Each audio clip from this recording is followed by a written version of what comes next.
Ayan, hello guys. Dahil sa mga oras na ito ay wala ng tubig ang dagat. Wala ang tubig ang dagat.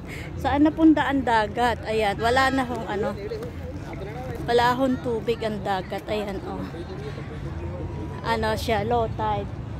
Where are you going? Ayan. So, time check is 6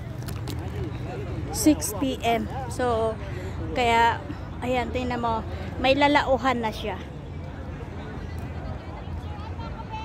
Sige. Ayan, may lalauhan na siya, guys. Ayan. Tingnan mo.